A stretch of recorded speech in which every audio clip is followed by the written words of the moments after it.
जय हिंद। आज एक ऐसे इलेक्ट्रॉनिक कंपोनेंट के बारे में पढ़ेंगे जो अधिकांशतः बच्चों को परेशान करता है, जिसका नाम है FET।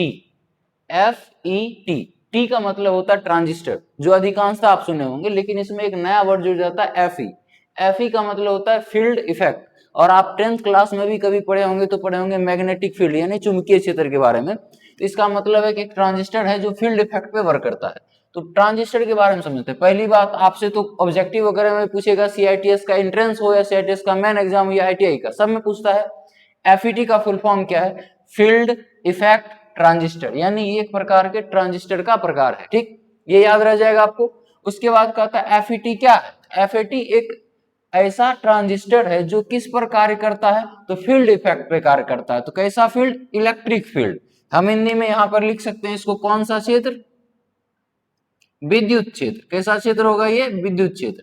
यानी एक ऐसा ट्रांजिस्टर जो विद्युत क्षेत्र पे काम करता है और उसका फील्ड इफेक्ट के कारण वो करंट को नियंत्रित किया जाता है, इसलिए इसको हम कहते हैं FET यानी फील्ड इफेक्ट ट्रांजिस्टर। अब FET को पहचानना है। FET में 3 टर्मिनल होता है। कितने टर्मिनल? 3 गो। तो तीनों का नाम है, हम आपको बता देते हैं। पहला सोर्स, दूसरा ड्रेन, तीसरा गेट। आपको इंग्लिश में ही नाम आएगा, इसलिए आपको इंग्लिश में याद रखिए, सोर्स, ड्रेन, गेट। समझिए, सोर्स का मतलब होता है जहां से हमें मेन सप्लाई आती है वो सोर्स हो गया, और जहां से ये सप्लाई को फिर बाहर निकलना है ड्रेन। और ड्रेन का मतलब होता है नाला, ड्रेनेज सिस्टम पढ़ते हैं, नाली सिस्टम जो शहर में रहता है। तो सोर्स से एंट्री करेगा और ड्रेन से होकर के वो निकलेगा, और उसको कंट्रोल करना है बीच में, तो वो कहता है गेट।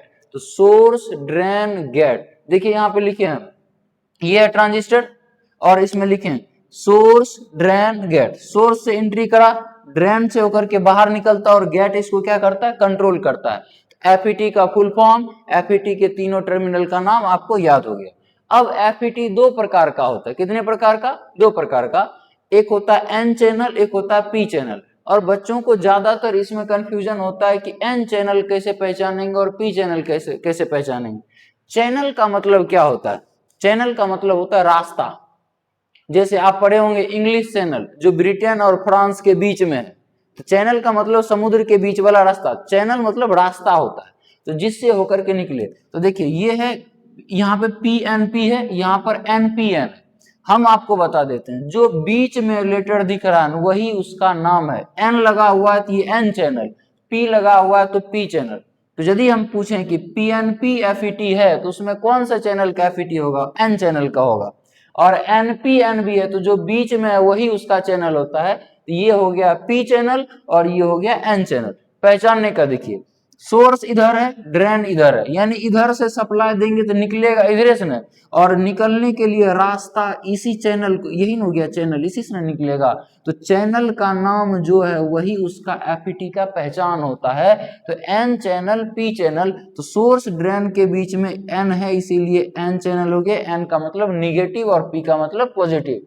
तो 2 चैनल है। आप फिगर को देखिएगा, बीच में जो लेटर होगा उसी आधार पर आप पहचान लीजिएगा कि ये N चैनल FET है और ये P चैनल।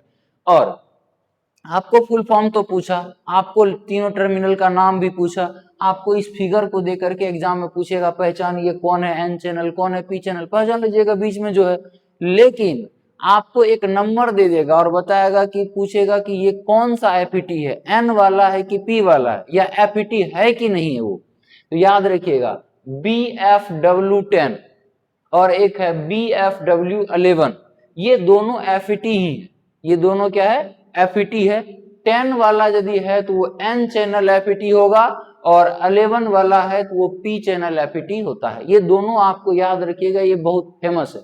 BFW10 FET और BFW11। 10 वाला N चैनल हो गया और 11 वाला P चैनल हो जाएगा। यहां तक यदि आप समझ होंगे तो धन्यवाद। जय हिंद।